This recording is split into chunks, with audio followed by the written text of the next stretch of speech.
පිටුපස අසුනේ අමුත්තා. සඳුන් කියන්නේ රාත්‍රී සේවයේ නියුතු කුලීරත රියදුරෙක්, ඌබර් ඩ්‍රයිවර්. එදා මහා වැසි වැටුණු කළුකර දවසක්. රාත්‍රී 1:30ට විතර තලවතුගොඩ පාලු පාරකදී ඔහුට හයි ලෙවල් පාරට යන්න රයිඩ් එකක් ලැබුණා. පාර අයිනේ තෙමීගෙන හිටපු සුදු ඇඳුමක් ඇඳගත්ත තරුණියක් වාහනේට ගොඩ වුණා. ඇය කිසිම කතාවක් නැතුව පිටුපස අසුනට වෙලා ජනේලයෙන් පිටත බනාගෙන හිටියා. වාහනේ ඇතුලේ එකපාරටම දැඩි සීතලක් දැනෙන්න ගත්තා.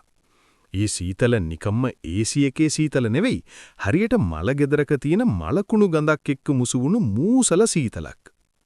සඳුන් කණ්ණාඩියෙන් පිටුපස බැලුවා. ඒ තරුණියගේ මුහුණ කෙස් කලඹින් වැහිලා. ඇය අඬනවා වගේ හීන් සද්දයක් ඇහුණා.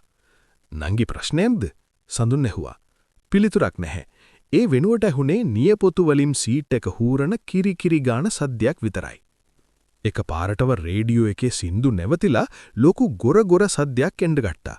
සඳුන් බය වුණු පාර බ්‍රේක් එක ගැහුවා. ආපහු හැරිලා බලද්දි පිටුපස අසුනේ කවුරුත් නැහැ. හැබැයි අසුන උඩ වතුර බේරෙනවා. සඳුන් වෙවුලන දෑතින් වාහනේ ඉස්සරහට ගත්තා. හැබැයි ඔහුට දෙනුණා කවුරු හරි Tamanගේ බෙල්ල පිටුපසින් අයිස් වගේ අතක් තියනවා. ඔහු හැමින් ඉස්සරහ කණ්ණාඩියේ බැලුවා. ඔහු දැක්ක දේ නිසා ඔහුට කෑ ගැසුණා. පිටුපස අසුනේ කිසිම රූපයක් නැති වුණත් කණ්ණාඩියේ ඇතුලෙන් පෙනුනි ඒ තරුණිය සඳුන්ගේ කරට උඩින් එබීගෙන කට කන් දෙක ගාවට යනකම් මැද කරගෙන ඇස් දෙකෙන් ලේවක් කරමින් hina වෙන විදිහයි. "තව ටිකක් වේගෙන් යමු."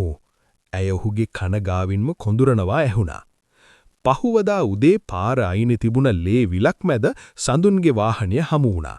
සඳුන් සිහිසන් නටු වැටි සිටි අතර වාහනේ පිටුපස අසුනේ සීට් එකේ "මාව දාලා යන්න එපා" කියලා ලේ වලින් ලියා තිබුණා. අදටත් සඳුන් ඉන්නේ මානසික රෝහලක තනියම hina වෙමින්.